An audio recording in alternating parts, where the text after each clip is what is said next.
Salut tout le monde, bienvenue à la parole.tv. Ici, on lit la parole de Dieu à chaque jour. À chaque jour, je lis un chapitre, mais pas tous les jours non plus. Mais tu sais, moi, je lis personnellement la Bible à chaque jour. Mais ensemble, on lit la Bible de temps en temps.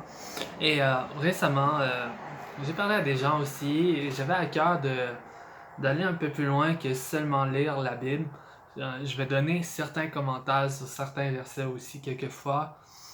Surtout à la fin, quand j'ai fini de lire, dans le fond, ça va être une nouvelle façon de faire. À la fin, quand je vais finir de lire, oui, je donnais des commentaires, mais tu sais, des fois, ça peut être un peu plus long que 8 minutes, 7 minutes. On peut aller à 15 minutes, ça se peut. Tu sais, je ne veux pas empêcher l'Esprit de Dieu d'agir à travers ces vidéos, y mettre des freins à ce qu'il veut faire à travers nos vies. Et s'il veut m'utiliser comme un canal pour nous édifier, nous bénir, nous instruire, nous corriger, etc., je lui laisse vraiment entièrement toute la place dans ma vie. Et ça commence par y laisser plus de temps à travers les vidéos aussi. C'est pas juste parce que c'est aussi, tu sais, tout le monde est capable de lire la Bible, mais des fois on la comprend de certaines manières et juste des fois avoir une opinion différente aussi, c'est important. Alors, commençons sans plus tarder au chapitre 11 dans Matthieu, lorsque c'est Jésus qui aide Jean-Baptiste dans ses doutes par rapport à lui. Ça commence ainsi. Lorsque Jésus ait fini de donner ses instructions à ses 12 disciples, il partit de là pour enseigner et prêcher dans leur ville. Or, dans sa prison, Jean avait entendu parler de ce que faisait Christ. Il envoya 2 de ses disciples lui demander « Es-tu celui qui doit venir ou devons-nous en entendre un autre ?» Jésus leur répondit « Allez rapporter à Jean ce que vous attendez et ce que vous voyez. Les aveugles voient, les boiteux marchent, les lépreux sont purifiés, les sourds entendent, les morts ressuscitent et la bonne nouvelle est annoncée aux pauvres. Heureux celui pour qui je ne représenterai pas un obstacle. » Comme il s'en allait, Jésus se mit à dire à la foule au sujet de Jean, « Qu'êtes-vous allé voir au désert? Un roseau agité par le vent? Mais qu'êtes-vous allé voir? Un homme habillé en tenue élégante? Ceux qui portent des tenues élégantes sont dans les maisons des rois. Qu'êtes-vous donc allé voir? Un prophète? Oui, je vous le dis. Et plus qu'un prophète, c'est lui à propos duquel il a écrit « Voici, j'envoie mon message devant toi pour te préparer le chemin. » Je vous le dis en vérité, parmi ceux qui sont nés de femmes, il est venu personne de plus grand que Jean-Baptiste. Cependant, le plus petit dans le royaume des cieux est plus grand que lui. Depuis l'époque de Jean-Baptiste jusqu'à présent, le royaume des cieux est assailli avec force et des violences s'en emparent. En effet, tous les prophètes et la loi ont prophétisé jusqu'à Jean. Si vous voulez bien l'accepter, c'est lui l'Élie qui devait venir. Que celui qui a des oreilles pour entendre, entende. À qui comparerai-je cette génération? Elle ressemble à des enfants assis sur des places publiques et qui s'adressent à d'autres enfants en disant « Nous avons joué de la flûte et vous n'avez pas dansé. Nous avons entonné des chants funèbres et vous ne vous êtes pas lamenté. » En effet, Jean est venu, il ne mange pas et ne boit pas, et l'on dit « Il a un démon. » Le Fils de l'homme est venu, il mange et il boit, et l'on dit « C'est un glouton et un buveur, un ami des collecteurs d'impôts et des pécheurs, mais la sagesse a été reconnue juste par ses enfants. » Amen. Jésus après promet le repos. C'est comme ça qu'on nomme le prochain paragraphe. Alors Jésus se mit à faire des reproches aux villes dans lesquelles avaient eu lieu la plupart de ses miracles, parce qu'elles n'avaient pas changé d'attitude. « Malheur à toi, Chorazin! Malheur à toi, Bethsaïda! Car si les miracles accomplis au milieu de vous l'avaient été dans Tyr et dans Sidon, il y a longtemps que leurs habitants se seraient repentis, habillés d'un sac et assis dans les cendres. C'est pourquoi je vous le dis, le jour du jugement, Tyr et Sidon seront traités moins sévèrement que vous. Et toi, Capernaum, seras-tu élevé jusqu'au ciel? Non. sera abaissé jusqu'au séjour des morts. Car si les miracles accomplis au milieu de toi l'avaient été dans Sodome, elle subsisterait encore aujourd'hui. C'est pourquoi je vous le dis, le jour du jugement, le pays de Sodome sera traité moins sévèrement que toi. Après, à ce moment-là, Jésus prit la parole et dit, « Je suis reconnaissant, Père, Seigneur du ciel et de la terre, de ce que tu as caché ces choses aux sages et aux intelligents et les as révélées aux enfants. Oui, Père, je te suis reconnaissant, car c'est ce que tu as voulu, mon Père. Mon Père m'a tout donné, et personne ne connaît le Fils si ce n'est le Père. Personne non plus ne connaît le Père si ce n'est le Fils. Et celui qui a le Fils veut, à celui à qui le Fils veut le révéler. » Pardon. J'ai beaucoup balbutié.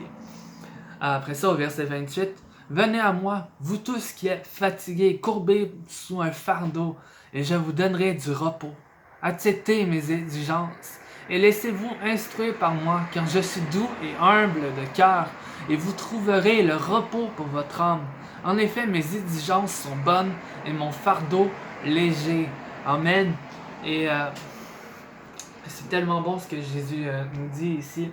Et, moi, je vais utiliser le verset 28. Venez à moi tous ceux qui sont fatigués et courbés sous un fardeau. Le fardeau, c'est quoi? C'est à l'époque, on utilisait ça. On mettait ça sur un animal pour qu'il tire, en fait, le chariot.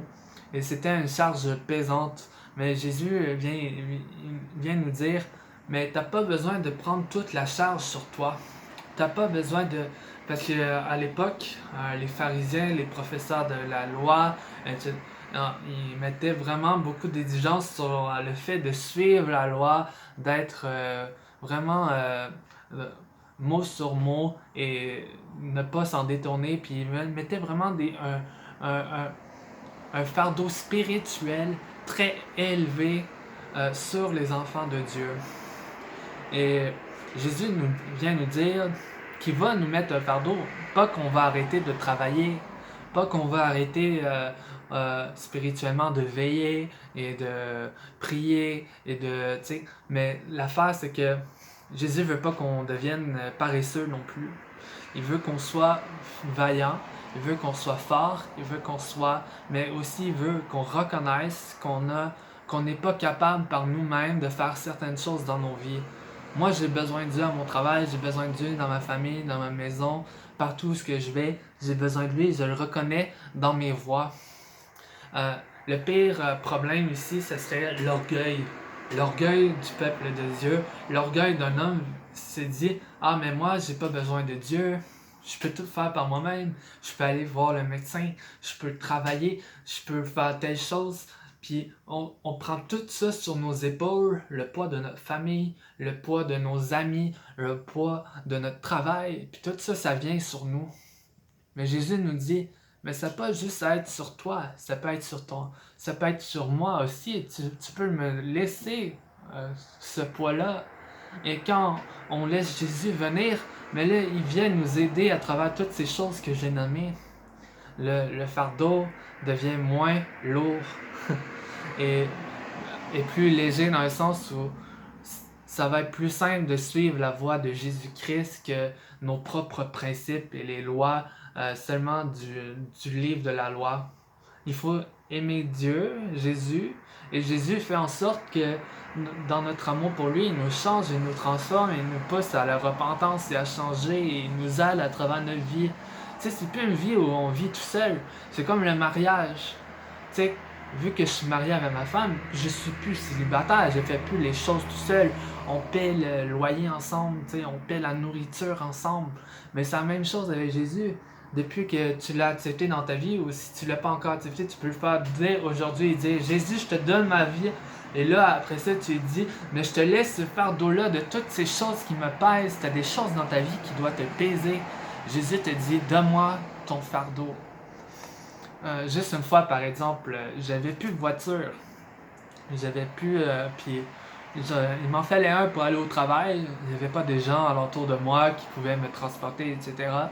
Et tu sais, j'avais fait une demande à Dieu, j'étais là, mais là, Seigneur, je suis pas capable de m'acheter une voiture. c'était cher, puis à l'époque, j'étais dans des troubles financiers. Et Jésus m'a aidé, il m'a donné une voiture, mais pas une voiture Mercedes, etc. non plus, là, tu sais. Il m'a donné une voiture que je pouvais prendre soin et pour avancer. Et ça, c'est parce que j'ai remis ça entre les mains de Dieu. Peut-être quand tu laisses tes fardeaux à Dieu, t'as plus besoin après d'y penser ou d'y réfléchir nécessairement, tu sais. C'est comme une fois que tu as fait la prière, tu n'as plus besoin de reprier toujours pour tes fardeaux non plus. Ah, Seigneur, ça me pèse, ça me pèse, ça me pèse. Voilà, je cherche une femme, je cherche une femme. Ah, là, tu demandes aux gens dans ton église ah, tu peux-tu m'aider là, je suis tanné d'être célibataire, etc. Et là, là, vous priez en groupe ensemble pour avoir une femme. Là, après ça, t'as le groupe de femmes qui viennent te voir. Ah, là, tu vas avoir une femme cette année. Non! T'as même pas besoin de ça. Quand tu relâches ça entre les mains de Dieu, comme moi j'ai fait, j'ai relâché parce que je, je recherchais une femme, mais j'ai relâché ça entre les mains de Dieu.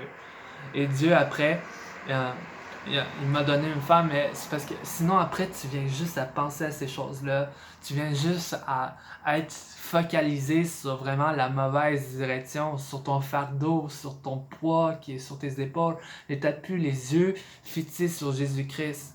Tu sais, fais juste, dis-toi là, Seigneur, je te laisse ma future femme entre tes mains. Je sais que tu vas prendre soin de ma femme et que au temps opportun, tu vas pourvoir à mes besoins. C'est juste ça que tu as besoin de faire, puis après ça, tu es libre. Et tu peux avoir les yeux fixés sur Jésus-Christ et chercher à faire sa volonté. Amen. Alors, j'espère que vous laisserez vos fardeaux à Jésus-Christ à partir d'aujourd'hui et que vous travaillerez en équipe, en communion avec lui et vous allez apprendre à délaisser, abandonner votre orgueil entre les mains de Dieu. Amen. C'est tout ce que j'avais à vous dire aujourd'hui. Alors, on se rejoint à laparole.tv pour le chapitre 12. Au revoir.